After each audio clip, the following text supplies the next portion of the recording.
Hello and welcome to Branching Balance. My name is Veronica. I am a registered dietitian and a master student in nutritional sciences.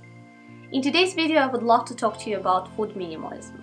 I am so passionate about this topic, and the reason for that is because food minimalism helps to make healthy food choices easier while keeping your credit card statements healthier.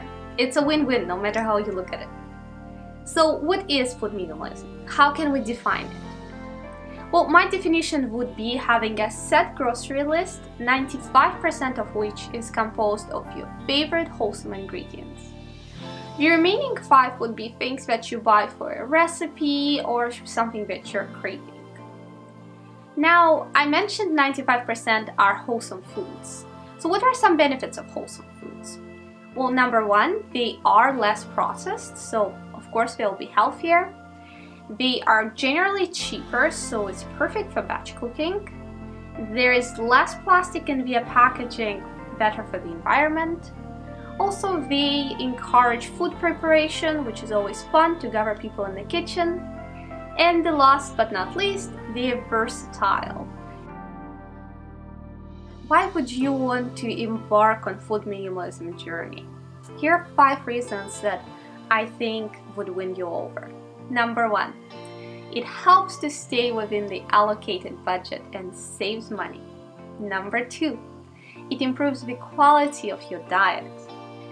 Number 3, it reduces stress because grocery shopping becomes predictable. Also, it reduces impulse buying, so prevents food waste. And finally, my favorite point, it helps to keep kitchen, pantry, freezer and fridge organized, which is always really nice. Now that I have mentioned about some of the benefits of food minimalism, how do you become a food minimalist? Well, actually, it is extremely simple. All you have to do is think of your favorite wholesome foods that you enjoy the most. With that in mind, you create a perfect workable grocery shopping list filled up with your favorite foods.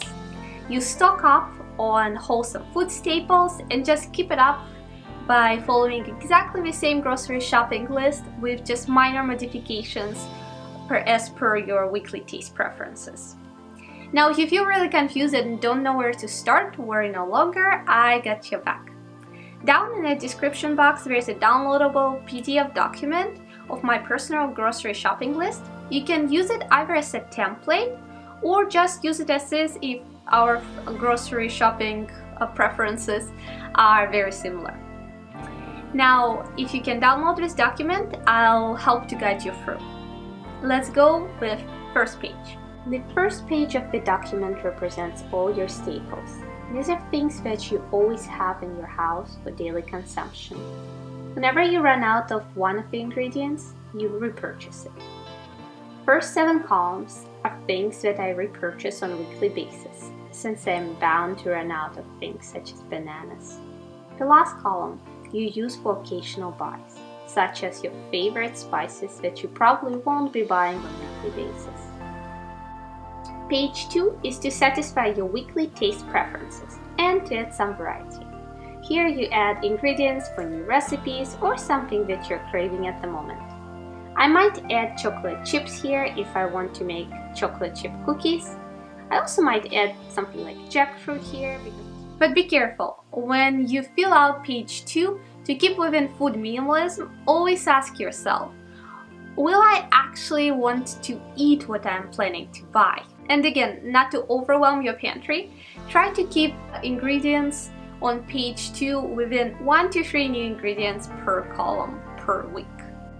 Also, I might add, try to purchase page 2 ingredients in smaller amounts, the amounts that you can use within 1 week. So at the end, you're not stuck with an ingredient that you didn't enjoy and simply don't want to keep.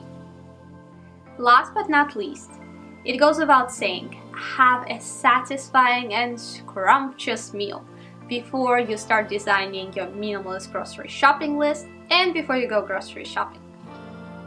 With all of that being said, head over to my blog, branchingbalance.com, to download your free PDF document and for some last-minute information on minimalism that I haven't mentioned in this video. I hope you enjoyed this video, and if so, please give it a thumbs up and subscribe to this channel so I know that you like the type of content that I'm posting. Thanks for watching, and I'll see you in the next one. Bye bye!